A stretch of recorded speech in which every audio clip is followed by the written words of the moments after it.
Hey there. This podcast is brought to you from aboutmeditation.com. Check out our free How to Meditate mini course. 5 easy lessons that teach you how to meditate in minutes. www.aboutmeditation.com. Welcome to the One Mind podcast from aboutmeditation.com. My name's Morgan Dix, and I'm your host. On One Mind, we explore different angles on meditation, mindfulness, and health. We interview experts and everyday practitioners to bring you the stories, the science, and the exploration that will help you understand why this ancient practice is more relevant and important today than ever before. Hey there, and welcome to episode 6 of the One Mind podcast and part 2 of my interview with author Barrie Davenport. Before we jump in, if you enjoy this podcast, please head on over to iTunes and leave us a rating and a review so more people can learn about this show. If you haven't listened to part 1 of this interview with Barrie Davenport, I encourage you to check out episode 5, which is the first part of this 2-part interview. So I love this part of the interview with Barrie because we speak in depth about the science of how to create healthy habits. I think you're going to find this super interesting, and my goal is for you to walk away from this show with some concrete tools, tips, and information that you can apply to help you build your own meditation habit. If you want to go deeper into habits and how to create them, I've included some links to some more articles and resources on habits in the write-up for this episode and also in the show notes. So you can check those out. The show notes are over at aboutmeditation.com/podcast. So without further ado, let's get into part 2 of my interview with author and personal coach, Barrie Davenport. So I have a follow-up question about habits. One of the questions that we get from our audience at About Meditation, more than anything, is I've started meditation probably like 10 times, but I can't make it a habit. I really struggle with just being consistent. And I saw you have a course on creating healthy habits. You've mentioned it already a few times. It's obviously a big part of your work. Can you speak to us about how you work with helping people create healthy habits, and if and to what extent you help them build meditation into a habit? Yeah, absolutely. In fact, meditation is one of the main habits my students choose when they're working through this course. It's called Sticky Habits. Mm-hmm. And there is a really specific set of skills. They're not hard, but it's specific, that supports you through creating new habits. And creating new habits and breaking bad habits are a little bit different, but let's talk about creating new habits. So what you really want to do is, first you want to spend some time planning and preparing for your habit of meditation or whatever habit it happens to be. So a lot of people make the mistake, like they make their New Year's resolution on January 1st, and then January 2nd, they put on their running shoes and they say, okay, I'm off and I'm going to run for 30 minutes and I'm going to do it 7 days a week. And they start really big and they don't have any plans laid out. So you give yourself a few days to plan first, because I'm going to tell you what needs to be done during this planning phase. Yeah. The first thing you need to do is establish a habit that you can start with only 5 minutes a day. You want to start really small, because the main goal in the beginning is just establishing the time and the regularity of the habit and making it so easy and simple that it's hard not to do. So anybody can do 5 minutes of something. In fact, for some people, it seems ridiculously easy, right? Like, we've had people do journal writing, and 5 minutes just seems like, well, they hardly got the first sentence written and they had to stop. Right. But it's really imperative that you stick to the 5 minutes, because you don't want anything to get in your way of being able to do that. And you don't want it to feel cumbersome or difficult. Yes. So for 1 week, you only do it for 5 minutes. Then you want to pick a trigger that reminds you to do your habit, and you attach it to the habit. So a trigger is a previously established habit that you've already been doing for years and years, like brushing your teeth or making your coffee in the morning or, taking your shower, whatever it happens to be. Mm-hmm. And you want to do your habit immediately after that trigger. So it's your reminder, your cue that, oh, I just brushed my teeth and now I'm going to go sit and meditate for 5 minutes. And then immediately after you perform the trigger and then the habit, you want to give yourself a reward of some kind. So the reward could be anything from, okay, I finished meditating, so now I'm going to go have my cup of tea or a piece of dark chocolate. One thing that my students do that they absolutely love, and it seems so juvenile, but they love it, is putting a gold star on their calendar. Nice. Yeah, so it feels like, the way you felt when you were a kid and you got a little gold star on your paper. Yeah, that's great. Very satisfying. So all of that you need to plan for in that time before you actually begin your habit work. You need to figure out what your trigger is going to be, what your reward will be. You want to figure out where you'll do this habit, any tools or anything you might need. If you're going to run, you need to have your shoes and your running clothes and your meditation pad, if that's it, whatever it is you need. So you need all that together before you start. And then you need an accountability system. And you want to have some way of reporting your behavior, whether you finished your habit or you didn't, reporting back to someone. You want someone who's paying attention to what you're doing. So that could be a forum or a Facebook group or your spouse, but somebody that you can go to and say, I did it or I didn't do it. And accountability plays a huge role in encouraging you to succeed. You think about having a personal trainer who's watching you lift weights. You're going to do a few more sets if somebody's watching or paying attention than if you're by yourself. So that's the other thing that you need to set up in advance. Got it. Accountability partner or someone who's going to hold you accountable. Correct. Then you build up slowly. So the first week, 5 minutes. The next week, you might go up to 7 or 8 or 9 minutes. You keep building up slowly over, generally depending on the size of your habit, how complicated it is. It'll take 4 to 6 weeks before it's really fully automatic. And if you have setbacks, then you go back to the last time frame. Like if you started with 5 and then you moved to 7 and then you had a setback, you might want to go to 5 minutes again. So you don't let the setbacks prevent you from continuing on. A lot of people will just give up and say, oh, well, I screwed up today, so I might as well give up. No, you just go back, start with a smaller amount of time and start over again. And as you're doing this, you're basically retraining the neural pathways in your brain to create a new neural pathway. It's hard to break old habits, but you can replace them with new neural pathways that sort of train your brain to do this new behavior over and over and over until it's automatic.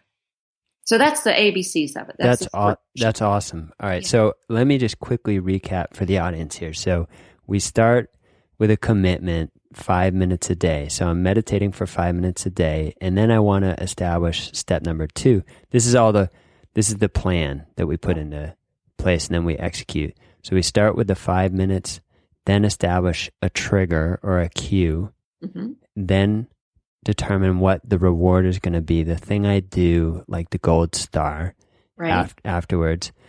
Then I need an accountability factor. That could be a person that I report to, but you need to be accountable to someone or something. Maybe you can set a consequence or something. Right. It can be a negative accountability, but... better to have positive, probably.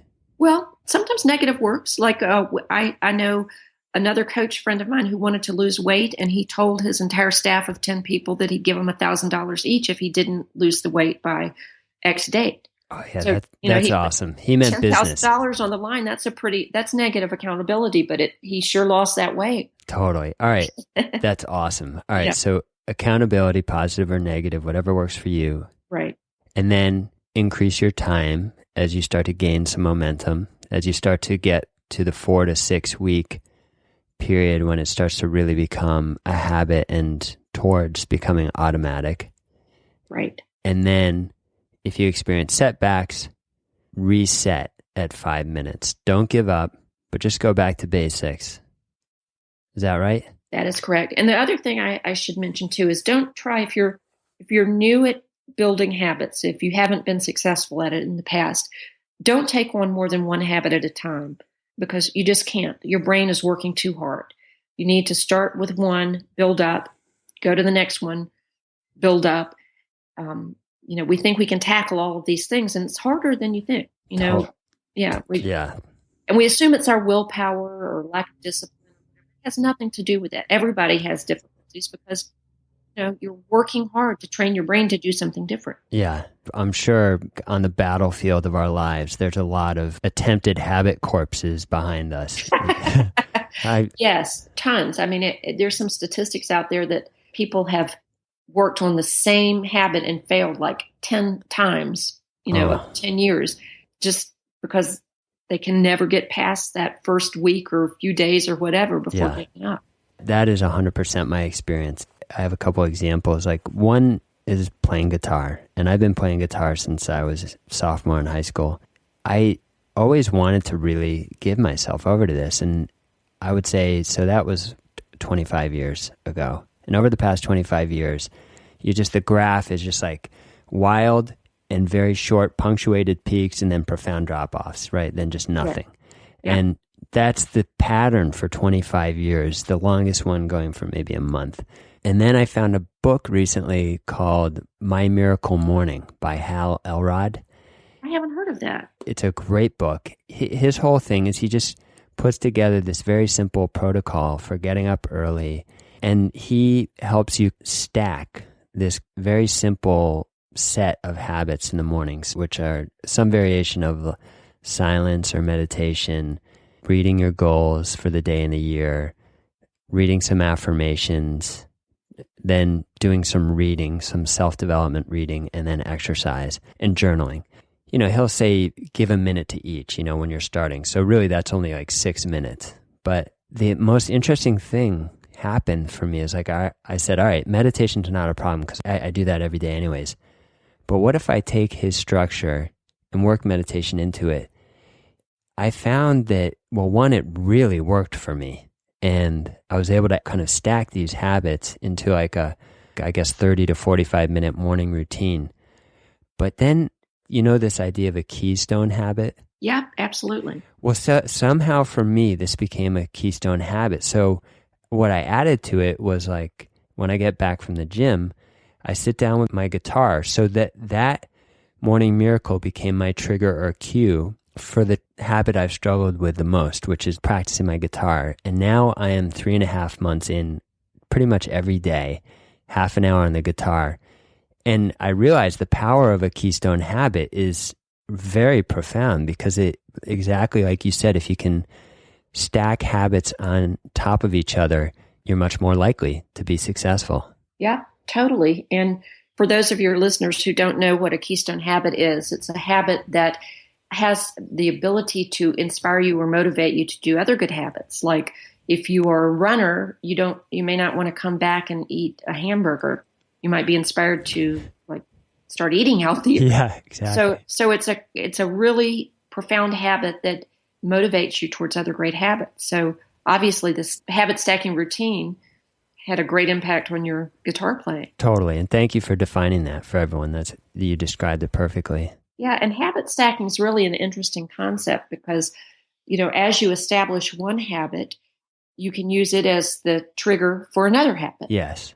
And another related habit too, which kind of makes sense to have your morning filled with such positive things that are both healthy mentally and physically. It changed my life. I can't say enough about how profoundly it shapes the rest of my day. The level of focus. It's like the whole Michael Phelps phenomenon. I've already set my main goals for the day. I know the 1 or 2 things I need to do today. They're going to really make me feel like everything else is gravy. You want to know a really crazy keystone habit? Yeah. Making your bed.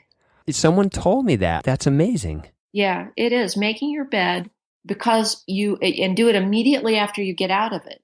It sort of sets you off on a productive course on your day from the get-go because you've accomplished this one task where you've created this neat space. You've put closure on your sleep time. Yeah. You've, made your room look tidy and presentable.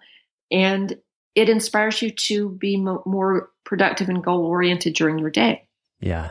So that was I think Charles Duhigg wrote about that in his book, The Power of Habit. Maybe that's where I heard it. Yeah. It makes sense when you break it down like you just did. Yeah. It totally makes sense. Yeah, it does. And, as kids, our mothers always said, make your bed. Oh yeah. You Oh yeah. Totally. I think I started like, it was one of the non-negotiables at like 6 onwards. Right. That's right. My kids seem to lose that gene at teenagehood. Well, I think I was sent away to boarding school, so Oh, she didn't have to deal with the fight. She had to deal with the fight before I went to boarding school though. got it. But Got it. yeah, I think we lose a lot in adolescence. Like brain capacity of adolescence just plummets, right? I shouldn't comment. I'm afraid Yeah. my children will be listening. Right. And probably right. Yes. Fantastic, Barrie. We're getting towards the end. I just want to ask you maybe a few quick questions here. Who are some of your personal heroes and why? Gosh, that's a great question. There is a literary character that's one of my personal heroes, and that's Atticus Finch from the book To Kill a Mockingbird. Nice. I just find his combination of moral integrity and kindness and intelligence and parenting skills, all of that. I just always found him to be sort of an ideal human, though not real, but he is an ideal. Another one is Abraham Lincoln, maybe sort of a similar character to Atticus Finch in a way, but again, somebody who was the perfect man for the times and so much character and humor in spite of him dealing with terrible things, including depression and a war and a bad marriage and the loss of his children. I just find him a really fascinating and inspiring person. Yeah. I'm sorry? Thank you. That's a great one. Yeah. And then I've had some people in my personal life, my mom and other friends and people who have inspired me in various and sundry ways to be a better person, who have been heroes in different aspects and times of my own life when I've needed someone to look up to or to inspire me. I've had a lot of heroes in my life. I'm blessed that way.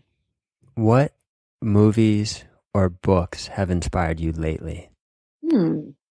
Recently, I've been reading a lot more fiction than nonfiction. But I will definitely say, what jumps to my mind in terms of nonfiction that has inspired me was Eckhart Tolle's work. I also like anything that Thich Nhat Hanh has written. And movies, I was really inspired, and I know this is probably not the right movie to mention in a radio program about mindfulness and meditation, but I was really moved and inspired by American Sniper. It's a movie about war and killing. Yeah. And yet power of the internal conflict and this man through and choices he had to make and how he dealt with a really horrible situation. I just found it very, very moving and educational to me. Sometimes we have preconceived notions about certain types of people, and we put them in little boxes and say, anybody who does this is this type of person. And, you could see this really macho kind of man who was really dealing with a lot of emotional conflict and turmoil and came through it. Yeah. And then tragically lost his life. Yeah. Well, I don't think there's any dissonance mentioning that on a program like this. I haven't seen the movie, but I'm glad you mentioned it. One of my favorite podcasts is all about World War I and the sort of inconceivable experience of men on a daily, if not minute by minute basis, confronting their mortality in the most extraordinary circumstances that are pretty much unthinkable for us at this time. It's interesting that you hear a lot of people who are involved in situations that bring them close to death every day, and they say how alive they feel. Yeah, exactly. And, if anything is going to pull you into the present moment, it's the awareness of your own mortality. I couldn't agree more. Yeah. So I want to ask one last question, and then I would like you to tell everyone about what you're up to now and how they can learn more about what you're doing, any opportunities coming up. But before we go into that, what advice would you like to give someone who's just starting a meditation practice? To keep going. Keep going. It will be frustrating at first, and you will wonder if you're doing something wrong or if you're missing something or if you even see a purpose in it, keep going, because you will at some point break through that barrier that I mentioned. You will be able to get past the fight and the struggle that you have with your monkey mind and reach that beautiful point of peaceful equanimity that I've mentioned and that you've mentioned so beautifully. Don't give up on it. Keep doing it. The practice, too, is very, very rewarding. The practice of trying to become just your basic meditator it's a beautiful practice. That's great. Thank you. So how can people learn about what you're doing? And if you could tell everyone what's new for you right now, what you've got going on in terms of your website and your work, new books, new courses. Absolutely. You can find me at liveboldandbloom.com. That's my main blog. And I am in the midst of getting ready to offer a course called Simple Self-Confidence, teaching people proven and scientific skills related to boosting your confidence and feeling better about yourself, feeling more capable, and liking yourself better. Really specific techniques along with the guest experts who will be part of the course. Right now, if you go to simpleselfconfidence.com, you can take a free confidence test. And once you take that test, you'll be sent some free videos in a few weeks, sort of give you some of the basics of building your confidence. And then the course itself will be available on April the 28th. So not too far, a few more weeks, and that'll be available. And then in addition to that, I'm coming out with a book on decluttering and simplifying your home life with another author named Steve Scott, and that will be coming out in May. And I'm working on the book I mentioned earlier on being a highly sensitive person. It's called Finely Tuned. Then with my business partner, I'm developing another site called Work From Home. And nice. It will be all about teaching people the skills of building an online business, doing work that they feel passionate about. Oh, that's great. Yeah. And everyone, I am going to include links to everything Barrie just mentioned in our show notes. I'll also include links to all the books that we talked about through the whole show. They're actually a pretty good list we generated. Yeah. And yeah, I encourage everyone to go check out your work. Barrie, thank you so much. It's been a real pleasure. It really has. I really enjoyed it, and I'm delighted to get to know your wonderful listeners through this program. So I hope you enjoyed part 2 of this 2-part interview with Barrie Davenport. I encourage you to check out Barrie's resources and learn more about her work. Also, if you enjoyed the show, please do leave us a rating and a review over in iTunes. That's a huge help, and it gets us exposed to a lot more people. Also, I've included links to all of Barrie's resources, including all of the books we mentioned and additional resources related to habits in the show notes. So you can check that out over aboutmeditation.com/podcast. That's aboutmeditation.com/podcast. Thank you so much for listening, everyone. This show is sponsored by About Meditation's free How to Meditate mini course. Learn meditation in 5 easy lessons. Just head on over to aboutmeditation.com and you can sign up there. If you've listened to the podcast before, you know I like to end each episode with a quote. And today's quote comes from Aristotle, who says, "We are what we repeatedly do." Excellence, then, is not an act, but a habit.